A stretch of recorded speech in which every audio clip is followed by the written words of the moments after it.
Good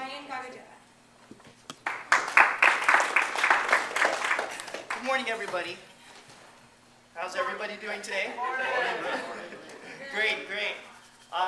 Again, my name is Ryan Gehenna, and my company is My Web Design Source. Today, I would like to go over some statistics. And so I know you guys heard me before in the past, and I think who would love these statistics? John would love the statistics. I know Chris Woodward would be interested, and actually, I'm glad Greg is here today because he loves talking numbers. So I'm just going to give you an overview of my business. And this is my website. And in my website, I've probably revised it around 7 times during the last 3 years. There's a video in there that I've made, and also I have a corporate video that Charlotte made. And it's really a blog website. It's on WordPress.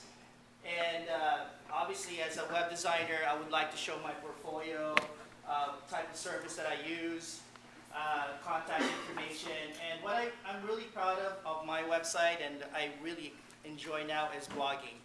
And from the blogging part, I believe that I have gained a lot of clients through Google, and I'll show you that.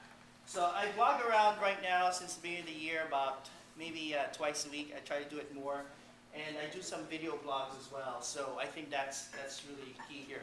And actually, if I'll show you later if I have time. I'm actually in a live mode right now, and it's recording through my iPhone, and it's actually streaming to my website. That technology is kind of cool with the iPhone and stuff like that. I also have it on my flip cam, and I can record this presentation later on and put it on my YouTube channel. My best referrals, let's start with that. Brick and mortar stores, and I'll show you some stats later on. Companies with more than 1 employee, e-commerce websites, and also with a budget of $1,500 or more, and within a 10-mile radius. Although I've gotten clients all the way from Italy to Hong Kong, just from friends, stuff like that found me through Facebook, from my friends from the past. I've been in business for about 3.5 years. As Constance said, I actually started as an e-commerce store, buying stuff in downtown LA, going to a swap meet. That's how I started, putting my stuff online. In 2001, I started e-commerce stores. I still have several e-commerce stores, and actually have an office and 2 employees in downtown LA that sells Lucky Bamboos. And I don't know if you've seen those Lucky Bamboos I bought in the past. Probably the largest, I think, in the world, just in terms of e-commerce. And also these Moshi microbead pillows.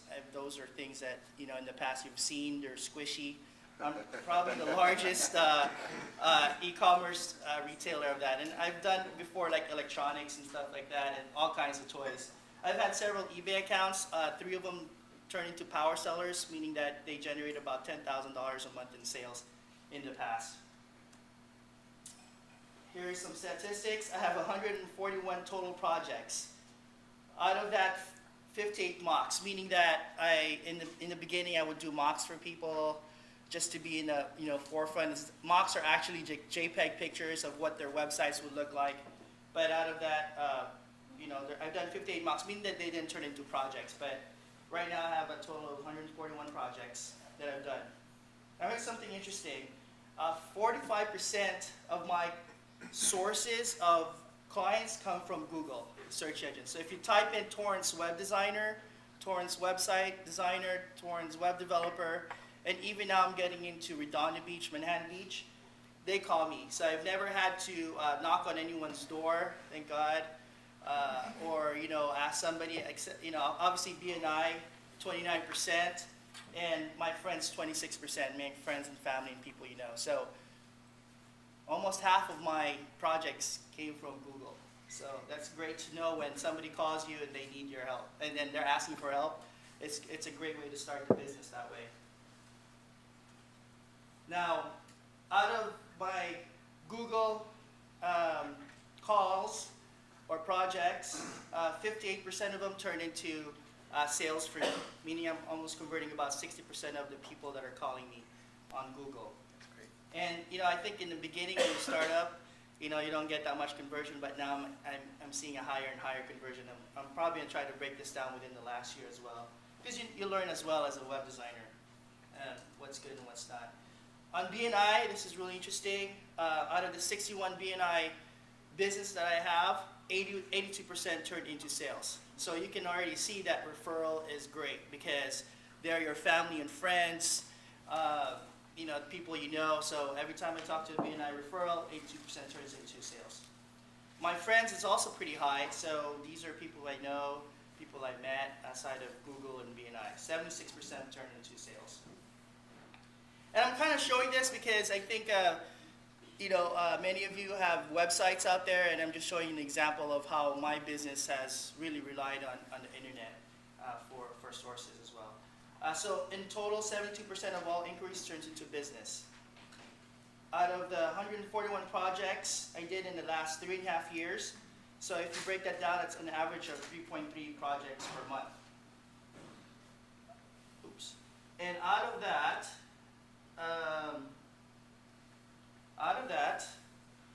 right now I have 23 projects going on.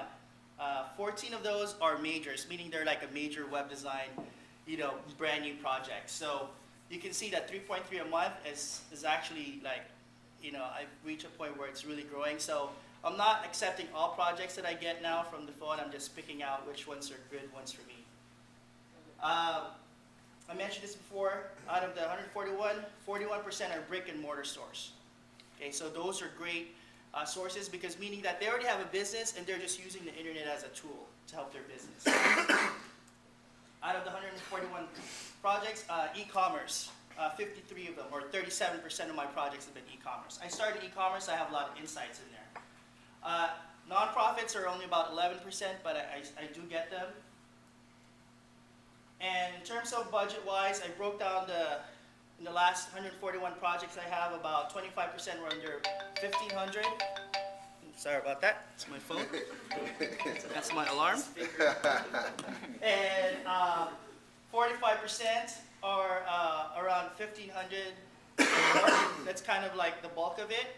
And then about 5,000 or more, 30% of my projects have been $5,000 or more. As you can see, if it's startup, I mean, you're not going to have a $5,000, mom and pop shop startup, ready to spend 5,000 grand. So you can kind of see it's around the $1,500 to $3,000 range. Employees, out of 141, 48% have more than one employee. Regular service, these are people that we service all the time. So bigger companies, they just use us to service us, about 9%. And startups, a quarter of my clients, or 25%, are just startups. And I think the reason I think in this economy, bad economy, a lot of people are thinking, I need to do something more. So I get a lot of that, inquiries of dreaming up, brand new websites and things like that. Again, just to reiterate, breast referrals, brick and mortar store. That's what I'm looking for. Companies with more than one employee, e-commerce, and a budget of at least $1,500. So that's my presentation. And also I wanted to show you, basically, here I am live on my website. It's streaming through my iPhone. It's a great way, I think, to, the technology is incredible these days. So and it's recording, and you can archive it and put it on YouTube, or you can have a video cast of yourself. These are some of my local clients. This is Charlotte. I think she's the president of this company or this nonprofit organization. It's Manhattan Beach Botanical Garden. It was a great project for us. This is like, I think, 125 pages, but it's content management system, so they were able to do it themselves. And then here's Triton MMA. They're located at the Gold's Gym. This was also actually a direct Google referral from us. And then here's Constance's parents' preschool in Yuma, Arizona that we did. So I never met her, but we were able to do the site. Time's up. Any questions? I have a testimonial for Ryan. Through the years, we've worked with many different web designers, and almost all of them have been flaky, impossible to speak to. They wouldn't do anything they didn't want to do. Ryan is the most easygoing, professional, follows up, returns phone calls, gets stuff posted to the web on time. I mean, it's just been a pleasure to work with you. So thank you. Thank you for that. Yes, sir. do one more, and then we'll do testimonials after. Quick question. Ryan, Yes. if I have an existing website and I really like the image and the look, but I need to do updates, are you able to make changes without redoing the entire website?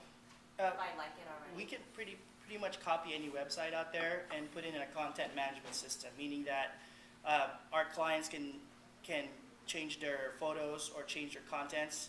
Almost 100% of my projects now are content management system, meaning that I don't want my clients to depend on me to change their phone number or an image. I want to have them do it themselves, and it's as easy as a Word document or email. So a lot in the previous, long time ago when the web designers do it, you have to call them, it's all in codes.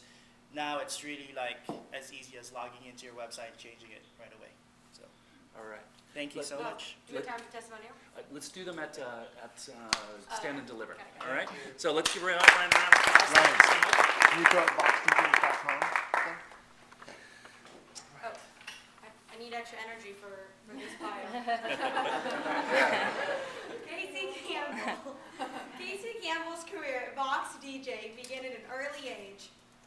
Sean Sedlak, Vox DJ's founder, offered Casey a job after noticing his fun, outgoing personality and his love for music at a local Manhattan Beach intermediate middle school dance.